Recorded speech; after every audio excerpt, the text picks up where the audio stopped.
রাতের 3টা এবং দিনে গত 3 মাস আমাদের সেটা পালে আস্তে আস্তে বড় করে এইটা আমরা করতে পারবো।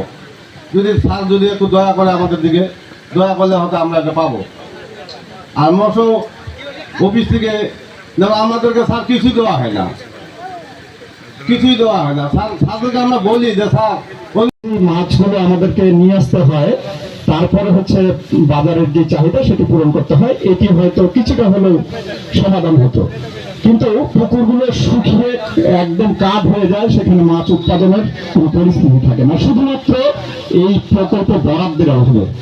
পাশাপাশি আমরা এটিও লক্ষ্য করেছি যেই সব অভয় আশ্রম রয়েছে তার মধ্যে 2-1টি অভয় আশ্রম সত্যিকার অর্থে বলবো এত ভালো কাজ করছে, এত উৎপাদন বেড়েছে, যেটি হচ্ছে না বললে নয়। কিন্তু বেশিরভাগ ক্ষেত্রেই আমরা লক্ষ্য করি যে সেটি রক্ষণাবেক্ষণ এবং এই সেখানে বরাদ্দ স্বল্পতার কারণে সেগুলো ভালো করে সেই অভয় আশ্রমগুলো পরিচালনা করা যায়।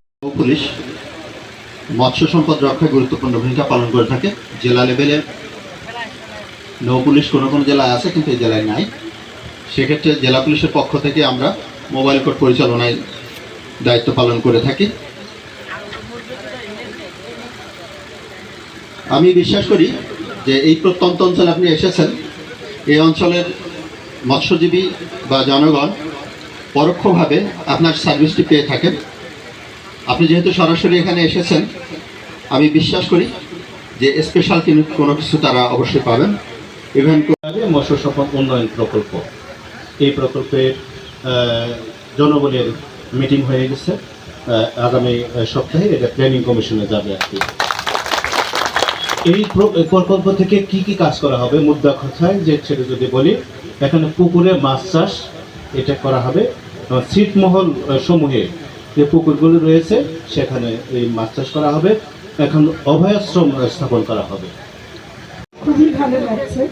আমার আসার কথা ছিল আসলে রংপুরে একটা মিটিংয়ের এবং সৈয়দপুরে। তো এর মধ্যে এই সময় টিভির একটা প্রতিবেদন আমার চোখে পড়ে বুড়িবাগ সম্পর্কে।